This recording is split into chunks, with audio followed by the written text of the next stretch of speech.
Ang tingni po at ang gaganda ng aking mga kasama dito sa ating live streaming. And direct rolling na baga kita direct. Okay. So napapanood na pala kita dito sa Marinduque News. Isang magandang hapon po sa inyong lahat. At Magandang hapon naman po. At tingnan nyo po, may mga guest po ako ngayon dito sa opisina ng Dream Favor Travel and Tours. Ang mga nagagandahang mga lola ng Bayan ng Buwak. Ilan sa mga lola ng Bayan ng Buwak? Unahin na natin si Lola. Lola, anong pangalan mo po? Lilibet Ornedo. Oh, Ornedo.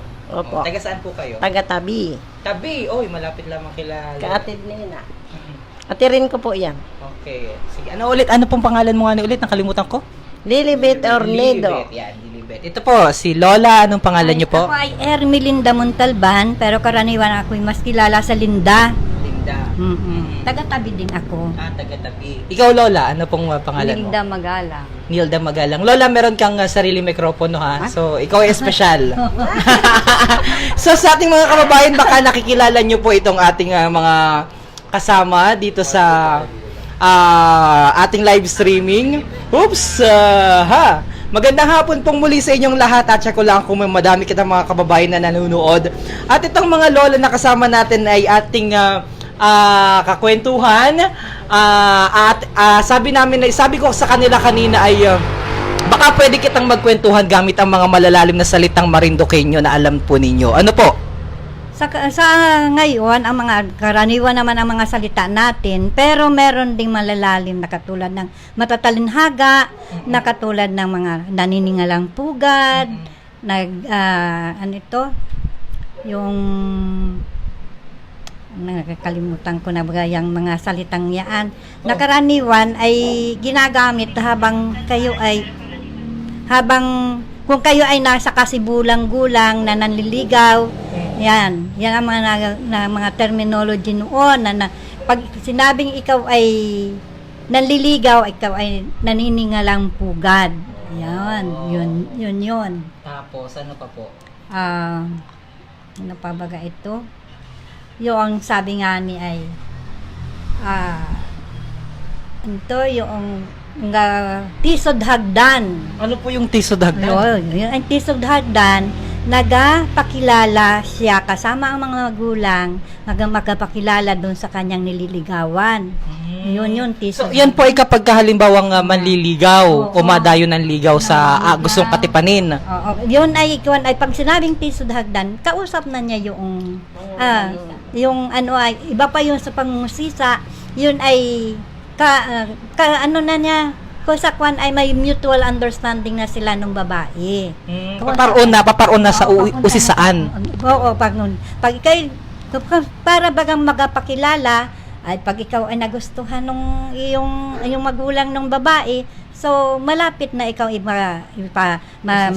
mangusisa, yun, mangusisa ang tawag naman doon naman ay pamanhikan, pero sa atin dito sa Marinduque, mangungusisa. Usisaan.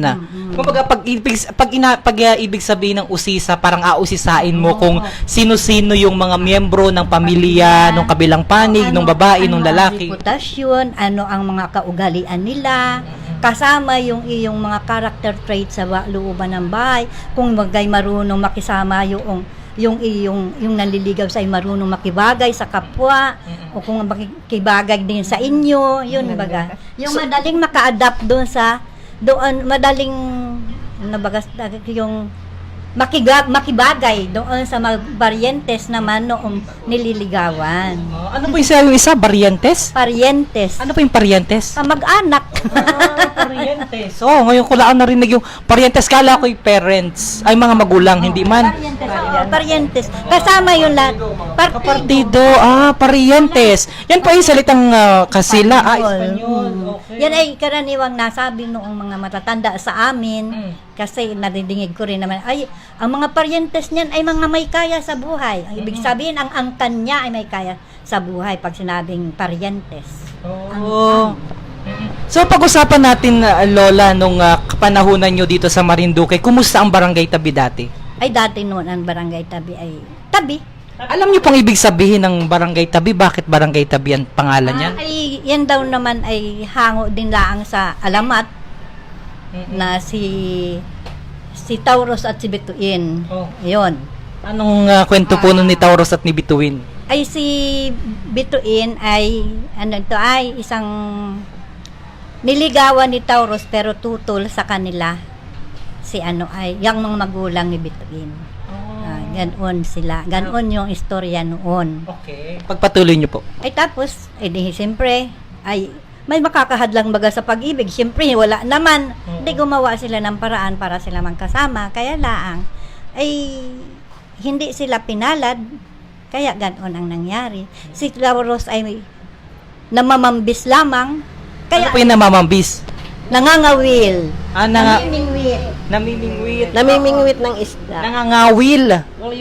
Ayun, nangangawil ng isda. Ayun, nangangawil ng isda doon sa may doon sa may ilog. Oo. At malapit lang nasa may Meron ding isang version naman ng kwento na ang tabi ay nasa tabi ng ilog, na ang ilog ay nasa tabi ng simbahan. Yun, kung sa Yun yung mga sinaunang kwento ng matatanda sa tabi. Oo. By the way, kumusta po sa ating mga kababayan na nanonood sapagkat tayo po o kita po ay napapanood mula dito sa Marinduque papunta po sa Metro at Mega Manila hanggang sa buot sa iba't ibang bahagi ng ng Pilipinas, gayon din po sa iba't ibang bahagi ng mundo. At kumusta po ang ating sitwasyon ng ating live streaming? Mukhang sabi dito nag-comment ay naghahang daw ang ating live streaming, mahina daw ang ating signal. Kumusta po at para waring kailangan nating ulitin. Kumusta po? Comment niyo po kung maayos po kami nadating sa inyo pong mga tahanan at ang ganda po ng aming mga inapag-usapan din panahon ng araw.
Taon din ang nang... Taon ho kayo niligawan, Oh. Ay, siyempre nung una ay Mm.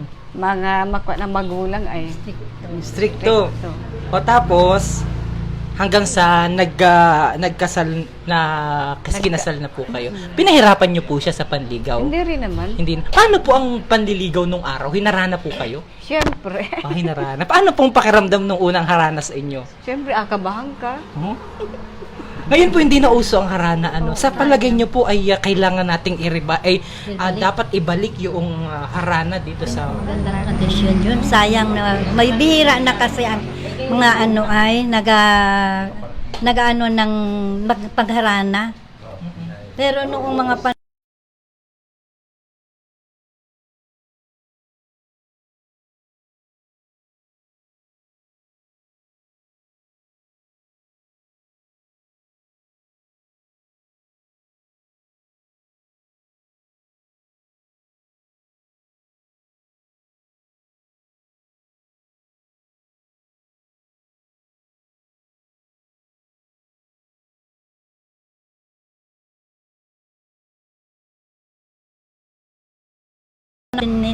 napaka-importante ng isang dalaga Kapag kapag inaharana. Kasi nag-effort naman yung lalaki para maiparamdam kung ano ang kanyang damdamin doon sa dalaga.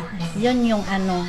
At karangalan din naman para sa babae na siya haranan. Ibig sabihin, pinapahalagahan. At saka para nagabigay ng respeto, ano po? Mhm.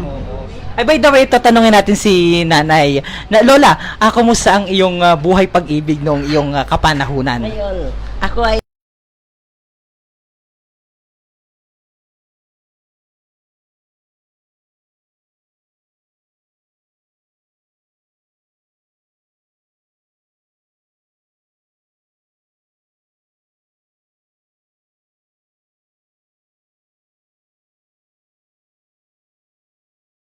tatay ko. Ngayon, gaganon ng ganon. Ay, nalasing yung tatay ko. Adi, ganun na. Sinong naligawan ninyo? Sinong naparituan ninyo? Ako o yung mga anak ko? Ay, marami kaming magkakapatid. Pero siya pag napunta, may dala. Pag hindi, uso nun yung bagong gamay. Isang kahon na tiksas. Tapos, kinabukasan, caramel na tindi. Yan. Kasunod, soft drinks at saka tinapay. Ay di kayo na naming magkakapatid. Ay, marami kami.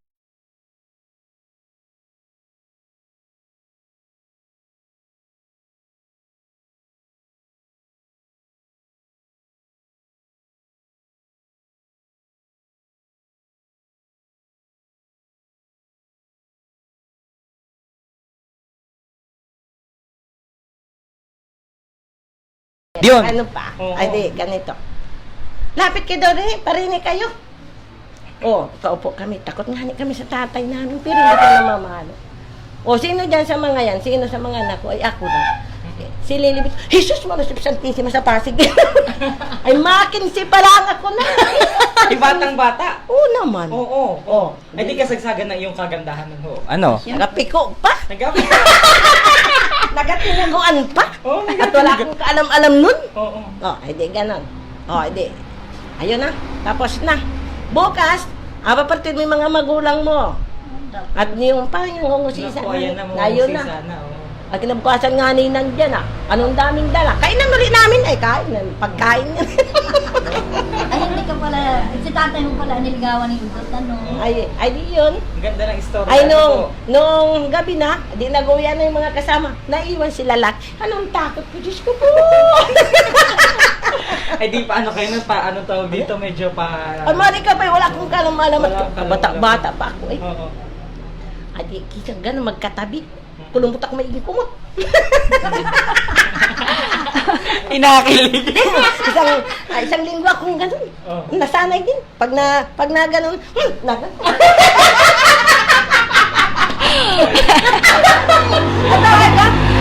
Ay, isang linggo gano'n, nasanay din ako. Sige, yapos na.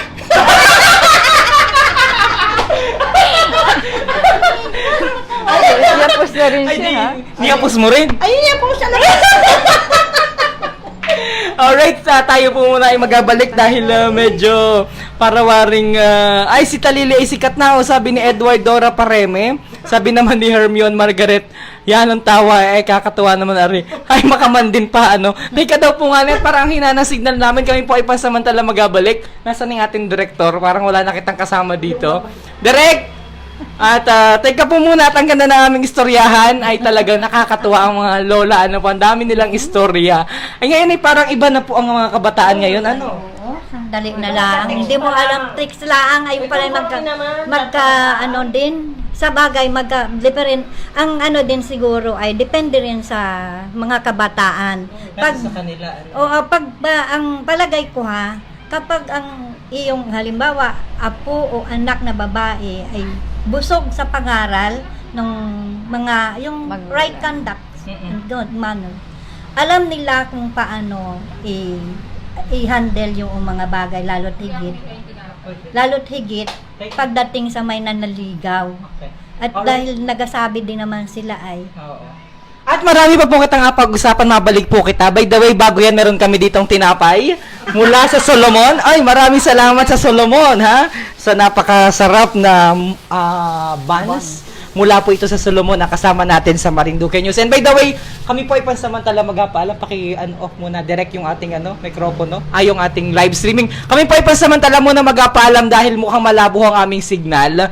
Pero magabalik po kami baka sa mga susunod na mga linggo. At maraming salamat Lola sa napakagandang tawanan natin mga Lola. Gusto ko yung kwento mo. Yung Lola yung kwento ng pag-ibig mo hindi pa natin na-share. Sa susunod na lamang Pero amaze yung mga kamabayan natin tuwang-tuwa sa kwento ng istorya ng buhay mo. Dalawang asawa ko, ano? Dalawa ako. Dalawa pala ang asawa na rin. Okay, kami po yun. Patay na naman yung isa. Okay. Ay, kaya, ayun ay okay lang naman na, at least nagdagdag ka pa ng isa pang mahal. Nalimutan ng sarap. Ay, mag-go dito. Nakalive kita dito.